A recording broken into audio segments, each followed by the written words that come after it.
mediat vetëm tani i shohim të polarizuara për fat të keq, para zgjedhjeve dhe në këtë periudhë e kemi atë më shumë garën e klikimeve, më shumë garën e propagandës se sa të shohim një informacion të saktë dhe të sigurt.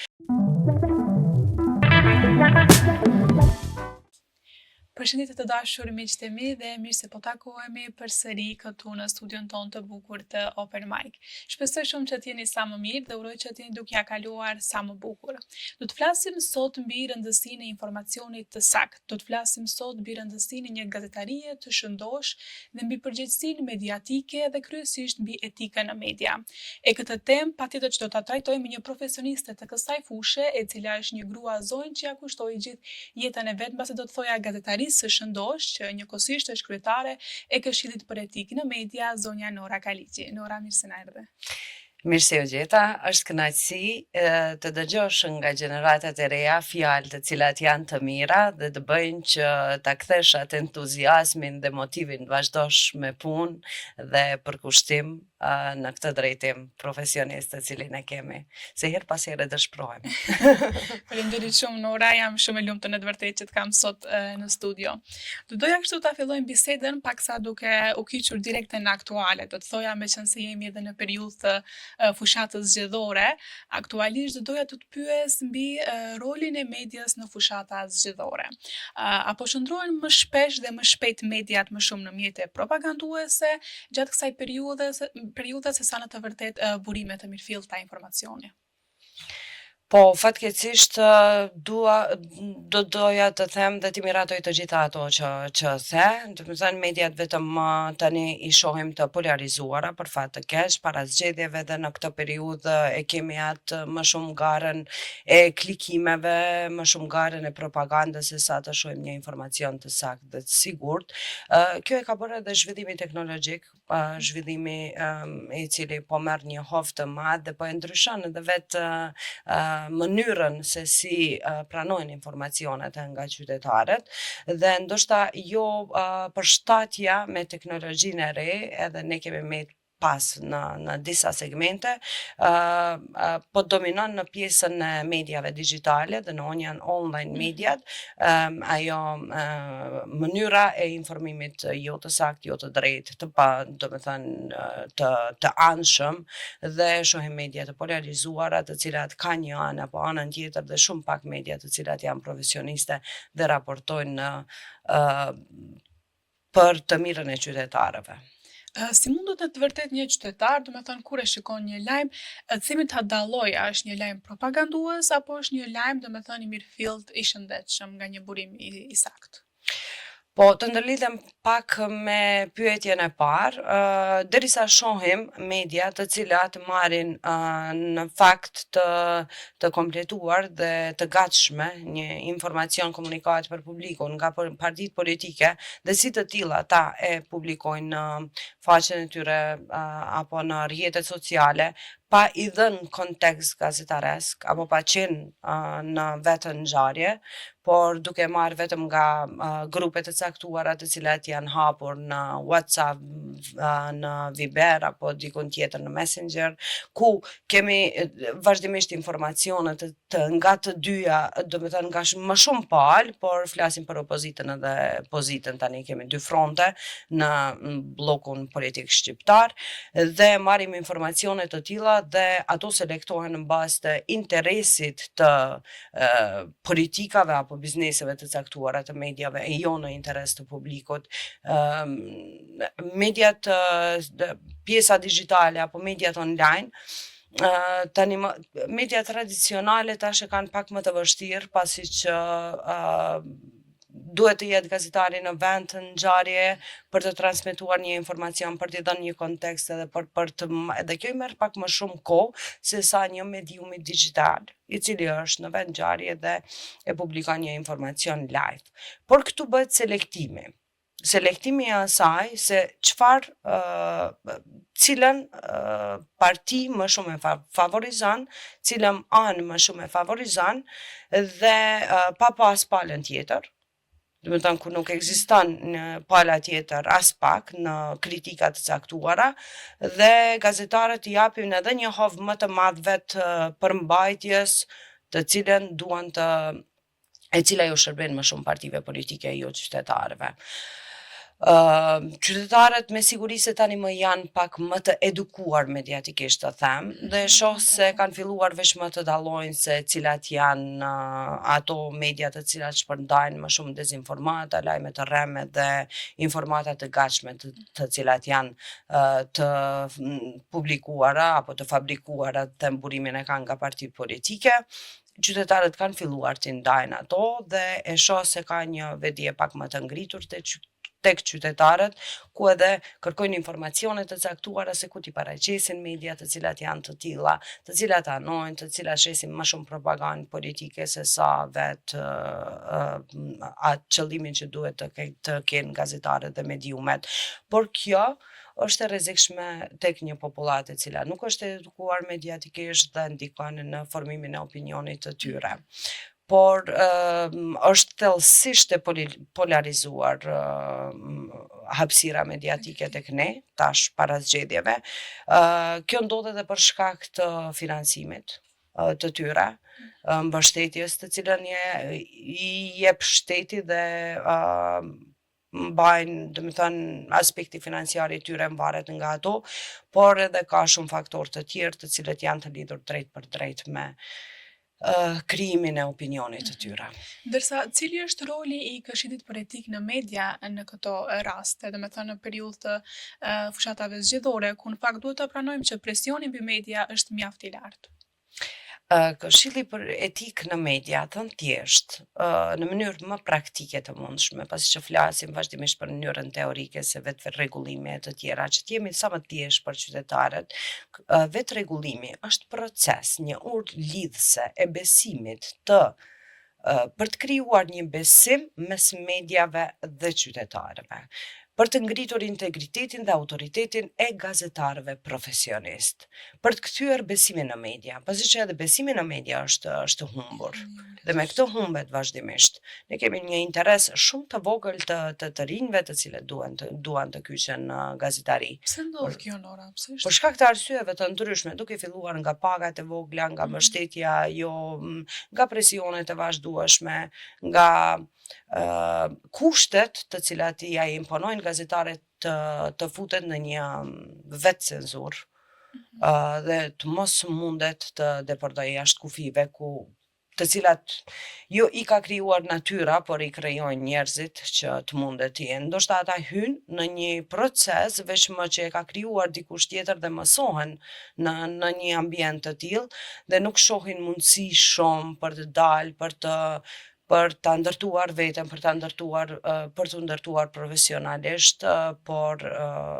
gazetarinë e shohin vetëm si një detyrë, obligim, pune të cilën duhet ta kryjnë, por jo edhe si një mision të cilin unë personalisht e ndjej që është. Si mundet një qytetar të raportojë një shkelje etike në media, domethënë të drejtohet mbasi te Këshilli për Etik në media dhe më pas çfarë ndodh me po të njëjtën ankesë, cilat janë ato procedurat vijuese? Dua pak edhe kur e përmendem punën e mediave se sa është e vështirë të reagosh në media dhe sa është e vështirë të jesh si trup vetë rregullues apo si këshilli etik i mediave, pasi që ne jemi një pikë, një target edhe nga partitë politike, edhe nga mediat, edhe nga gazetarët e të tjera, pasi që nëse kritikon dikën, vazhdimisht je në një pikë ku të gjithë të sulmojnë. Por realisht Këshilli për Etik në media ndihmon gazetarët profesionist, mundohemi që të qëndrojmë bashkë me gazetarët profesionist, që ti forcojmë standardet tona profesionale dhe etike për qenë sa më të dukshëm ata që ja vlejnë për qenë në sferën mediatike, e jo ata që si ja vlejnë realisht. Dhe në këtë drejtim, ne funksionojmë, do të thënë, me zyrën ekzekutive, këshilli drejtues, ku kryetare të cilit jam unë, i cili merr vendime të caktuara në lidhje me funksionimin e gjithë organizatës. Kemi zyrën ekzekutive, por edhe kemi komisionin e ankesave. Komisioni i ankesave është i përbërë nga 7 profesionistë, ekspertë të fushës, nga sfera të ndryshme, por kryesisht të cilët merren me gazetari dhe janë general ligjëratave më të vjetra, të cilët kanë përvojë më të gjatë dhe janë gazetarë profesionist. Qytetarët kanë mundësi që të dërgojnë ankesa në webfaqen tonë, ku e kemi SEM MK, dhe ka një buton ku mund të shtypin atje paraqitja e ankesave. Është në 3 gjuhë, do të thënë në gjuhën maqedonase, shqip dhe në maqedonisht, dhe duhet që të japin informacione të caktuara, të mbajnë linkun e informacionit, të mbajnë përmbajtjen, pavarësisht të dinë se cilat nenët të kodit etik janë shkelur, apo të një përmbajtje të caktuar për të cilën ata mendojnë se është shkelur kodi etik dhe profesioni gazetaresk, dhe më pas të dërgojnë. Është shumë e lehtë, është mënyrë e lehtë, pasi që është një projekt të cilin e kemi realizuar me OSB-n, dhe jemi munduar që të thjeshtëzohet ajo procedurë, mirë po, edhe në vazhdim, nëse kanë vështirësi gjatë paraqitjes së ankesave, qytetarët patjetër se duhet mundet lirisht të na kontaktojnë, cilin do nga ne, do të thënë edhe mua personalisht mund të më gjejnë shumë lehtë, por edhe në info.sem.mk, ku mund të dërgojnë email me informacione, ne do t'ju kthejmë informacionet e caktuara, do t'ju ndihmojmë që ta zbërthejnë, mos ju duket e komplikuar, ndoshta ajo pjesa të zbërthejnë se cili nen është shtyr nga kodi e të tjera, dhe do jemi në shërbim të tyre për që sa të mundemi të ndihmojmë. Nora, pasi i shihni ose i shqyrtoni ankesat dhe vërtetoni që në të vërtet ka një shkelje etike në media, cilat janë ato masa që merren, domethënë, pas atij momenti, dhe në të vërtet a janë efikase ato? Po, janë efikase. Edhe pse shumë nga mediat të cilët janë shkelësit më të mëdhenj të etikës dhe profesionalizmit, gazetaresk mundohen që ta etiketojnë Këshillin Etik për Media se nuk është ndonjë organizatë kredibile. Ne jemi organizatë kredibile, pjesë e Aleancës së Këshillave të Evropës, me përkrahje të gjitha organizatave dhe ambasadave në vend, organizatave të huaja, të cilat janë të fuqishme, dhe në këtë drejtim vendimet tona ndoshta nuk merren nuk duan t'i marrin seriozisht, pasi që duan ta ulin kredibilitetin e vet të organizatës. Mirë po, Këshilli Etik për Media me vendimet e tij lënë një njoll të zezë tek mediumi i caktuar, i cili ka bërë shkelje etike dhe profesionale në raportimin e tij. Vendimet ndoshta nuk janë të them në aspekt ligjor, nuk mund të ngritet, do ta shpjegoj edhe pjesën që mund të ngritet pa di, por qëllimi i Këshillit nuk është që në bazë të vendimeve të cilat i sill Komisioni i Ankesave të drejtohen menjëherë gjykatave, qytetarët apo partitë politike, apo të keq përdoren, se ka pas edhe keq përdorime, por vendimet e Këshillit Etik për Media janë një vendim etik dhe moral, i cili duhet të publikohet nga vetë mediumi i caktuar, që nëse ka bërë ndonjë shkelje e cila nuk ka qenë e qëllimshme, ka qenë e rastësishme, ka qenë një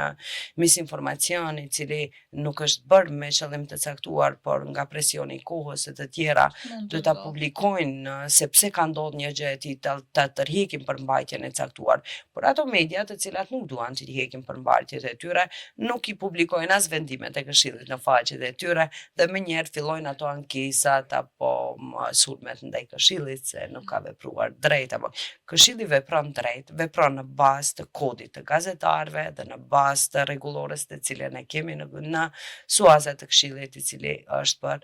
raportimin e drejtë në hapësirën online të mediave. Nora, duke folur kështu në total ose në përgjithësi, mund na tregosh se si e shihni gjendjen e etikës në media, në gjithë mediat tona sot? Para disa ditëve kishim një konferencë të përbashkët me të gjitha këshillat e Evropës dhe më gjerë, të cilat janë pjesë e aleancës që e përmenda. Rëndësia e etikës dhe mbajtjes së etikës dhe në këtë drejtim duhet të luftojnë të gjithë gazetarët. Nuk është se Nora mund të jetë sot këtu, por nesër mund të zëvendësoj dikush tjetër. Dhe gazetarët profesionisht pikërisht duhet të jenë të bashkuar që të bëjmë një luftë të përbashkët për ta ngritur gazetarin profesioniste, për ta nxjerrë në pa dhe për t'i eliminuar të gjitha këtë gazetarin të quajmë e cila gjithçka mund të quhet përveç se gazetari jo, por një impakt të cilin duan të krijojnë persona të caktuar për përfitime personale. Etika është shumë e rëndësishme, është shumë e rëndësishme edhe për partitë, edhe për vetë partitë politike, sepse ata janë aktorët kryesor të cilët kanë ndikuar drejt për të krijuar një hapësirë mediatike të polarizuar. Ata po të tërhiqen dhe po të hiqin duart nga vetë kjo mbështetje e mediave të caktuara të cilat janë jo profesioniste, influencerëve dhe personave të caktuar të cilët janë dedikuar vetëm qëllimeve të partive politike. Nëse tërhiqen partitë politike nga shërbimi apo nga mbështetja drejt tyre, me siguri se do të lihet një hapësirë shumë e drejtë, e cila do t'ishte edhe në funksion të vetë partive politike për të pas një opinion sa më të pastër, një opinion, një mundësi që qytetarit të shohin të gjitha palët, të shohin të gjitha versionet dhe të vendosin vetë. Të kthehemi tek portalet online. Ku është problemi tek portalet online? A mos vallë është gara për shikueshmëri, një arsye kyçe apo një fakt që ndikon që shpesh herë të bëhen shkelje të ndryshme të shumta etike në media? Po, patjetër. Mediat online kryesisht nuk dua të etiketoj të gjitha, pasi që kemi media online të cilat janë mjaft profesioniste dhe ka një kuadër mjaft profesionist dhe mundohen që të nxjerrin në pa gjëra të cilat i shërbejnë qytetarëve. Por kjo është një garë, siç e shohim me mediave online, më shumë për klikime se sa vetë për të dhënë një informacion të caktuar, dhe qytetarët lehtë mund të dallojnë edhe informacionin i cili mban një titull senzacional dhe nuk ka përmbajtje as pak. Një informacion i cili jep më shumë peshë titullit dhe gjithë informacioni mund të shkruhet në titull. Për shembull, janë vrarë në Çajër, ku e kemi tash pjesën pak më të ndihshme, ku po ndodh një fushat pak më e ashpër në këtë pjesë. Janë vrarë 4 persona dhe qytetari e hap atë lajmin, po në përmbajtje nuk ka asgjë. Sa mund të jenë vrarë duke ecë në rrugë, mund ta ketë vrarë kamën apo diçka tjetër. Edhe kjo është mënyra me të cilën manipulojnë me opinionin publik. Kjo është e tmerrshme, pasi që kur shohim një informacion të tillë, edhe qytetarët kanë filluar veç më t'i dallojnë siç thash, mirë po ishte në një periudhë të caktuar, ndoshta para një vit e gjysmë, derisa nuk morën hovë të gjitha organizatat që janë profesioniste, gazetariste të punojnë në edukimin mediatik sa më shumë, që të ngritet vetdia e qytetarëve për mos i klikuar ato lajme të cilat janë më shumë sensacion se sa informacion. Dhe prej këtyre informacioneve bin më shumë gjeneratat më të moshuara, të cilat ende nuk kanë ndonjë edukim pak më të zhvilluar në pjesën e rrjeteve sociale apo në hapësirën digjitale. Por e kemi edhe ekstremin tjetër të rinisë, e cila merr informacionet nga pjesa digjitale, më shumë nga rrjetet sociale. Është e rrezikshme kjo nga. Po 40% në bazë të asaj flas në aspekt global, dhe këto informacione janë nga vetë konferencat të cilat kishim mundësi t'i shohim. 40% e të rinjeve veç më informohen nga TikToku. Dhe nevoja për t'u adaptuar edhe ne si gazetar apo media tradicionale apo cilat do që t'jenë, është imediate që të reagojmë dhe të updatehemi me gjitha trendet e reja, për shkak se këtu kemi inteligjencën artificiale, kemi mënyra të ndryshme të cilat nuk mund t'ja na shkalojmë asesi. por duhet ti fusim në mënyrën se si do t'i shërbenin gazetarisë, se si do t'na shërbenin neve, për qenë sa më afër publikut i cili është i ri. Për shembull, ta marr servisin publik, i cili duhet patjetër që të fillojë veç më të fokusohet në webfaqet e tyre, në rrjetet sociale dhe në këtë mënyrë të jetë sa më afër rinisë, sa më afër qytetarëve të rinj, me qëllim që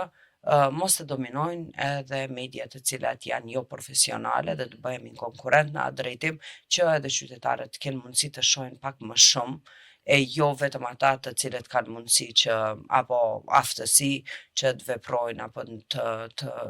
ndikojnë në opinionin e tyre nëpërmjet rrjeteve sociale. Nora, çfarë përgjegjësie kanë gazetarët që në fakt në ditët e sotshme është bërë shumë e shpesh që shpesh herë postojnë lajme të ndryshme ose të shumta edhe në rrjetet e tyre personale. Çfarë përgjegjësie kanë ato në këtë aspekt? Kur përmend në mediat online, e mira një hap përpara është edhe ligji i cili u soll për mediat online që të jenë pjesë e ligjit dhe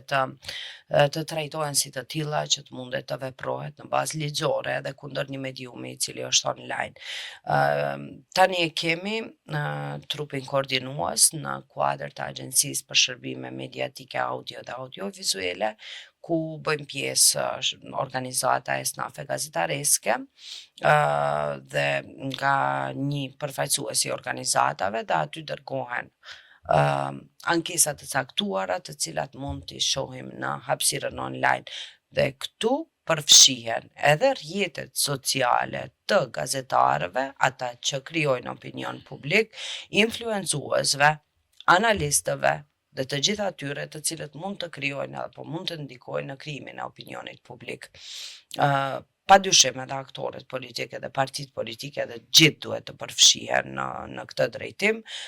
E kemi bërë është mënyra se si mund ata të bënë pjesë e trupit koordinues, mund të dërgojnë ankesat e tyre, duke filluar nga qytetarët, organizatat e të tjerë, por gjithashtu edhe është një propozim, rekomandimet e agjencisë, të cilat janë hynë në fuqi që nga viti i ardhshëm, ku do të përfshihen edhe influencuesit, ata të cilët kanë mbi 30.000 ndjekës, vetëm më do duhet që të regjistrohen në agjenci, sikur janë medium, edhe të paguajnë tatime të caktuara për reklamat të cilat i bëjnë për bizneset të caktuara, po në anën tjetër me këtë edhe do duhet të kërkohet llogari edhe për përmbajtjet e tyre të cilat janë në sferën e gazetarisë. Edhe pse është pak e komplikuar, për shkak se nuk mund të rregullohet, se një influencues nuk është gazetar, mirë po ka influencues të cilët kanë përmbajtje gazetareske dhe duhet vendoset një farë muri, i cili është duke u diskutuar në kuadër të ekspertëve, në rrjete të caktuara, në tryeza ku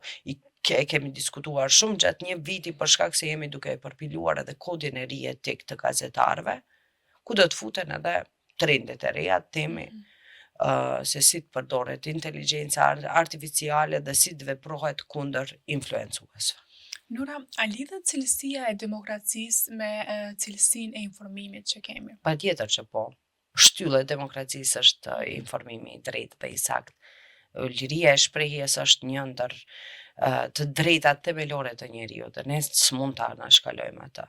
Nëse në një vend është e mbytur liria e shprehjes, nuk ka një ambient të drejtë dhe të saktë të informimit, qytetarët nuk mund të thithin informacione të cilat janë objektive,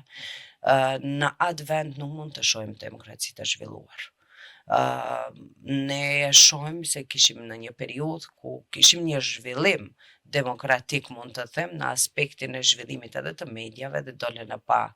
Mirë po tash e shohim një rënje. Dhe në veçantë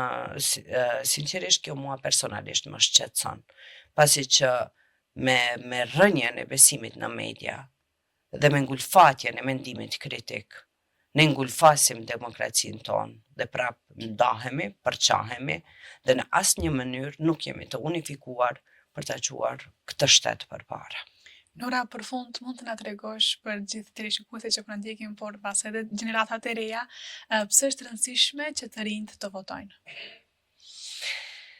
Të rinjt fuqimisht duhet të bëhen bashkë dhe të votojnë për të ardhmen e tyre. Të rinjt mund ta ndryshojnë kursin e këtij shteti, mund t'i japin një kahje tjetër. Të rinjt mund ta ndëshkojnë politikën e vjetër, mund të sjellin reforma, mund bëjnë ndryshime drastike. Të rinjt është forca, kudo që të shohësh, kemi vende, rajone, për shembull rajonin përreth shtetin të cilin e kemi ku ka protesta studentore me muaj të tërë dhe nuk dorëzohen. Dhe të rinjt rrëzojnë regjime të caktuara, diktatura të caktuara dhe sjellin frymë demokratike në një shtet. Prandaj të rinjt unë ju bëj apel të mobilizohen, të profesionalizohen, mos shohin mënyra se si mund të arrihet në mënyrën më të shpejtë dhe më të lehtë dikun. Mënyrat më të ngadalshme dhe më të mundimshme janë shumë më të mira. Mirëpo, rezultatet janë shumë më të dukshme dhe atëherë do të kemi një të ardhme shumë më të mirë, edhe ne, ku do ta shohim rinin tonë, e cila do të bën ndryshime, por fuqimisht dhe të bashkuar duhet patjetër që të dalin të votojnë dhe të votojnë për të ardhmen e tyre, jo për interesat e dikujt tjetër.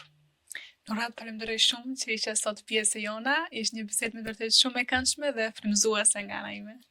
Të faleminderit ty, kemi shumë që ka diskutojmë, po. informacione të shumta, duke u munduar që të përmbledhim, shpresoj se nuk kam lëshuar diçka, por do t'jemi çdo herë këtu, do t'jemi çdo herë unë, ti, të gjithë ata të cilët në mënyrë profesionale mundohemi që të kontribuojmë në këtë shtet, do t'jemi këtu për t'ju përgjigjur qytetarëve dhe çkado që kenë mund të drejtojnë deri tek unë, deri tek Këshilli apo organizata, shoqata e gazetarëve, cili do që t'jetë, do t'ju qëndrojmë në shërbim patjetër. Faleminderit shumë, Nora. Dashur miq, kështu erdhëm edhe në përfundim të kësaj epizode. Shpresoj shumë që ju të keni ngelur të kënaqur nga gjithçka që folëm sot ne këtu. Ne patjetër që do të shihemi të njëjtën e ardhshme në ora 20. Deri atëherë, mirëmbëjtje.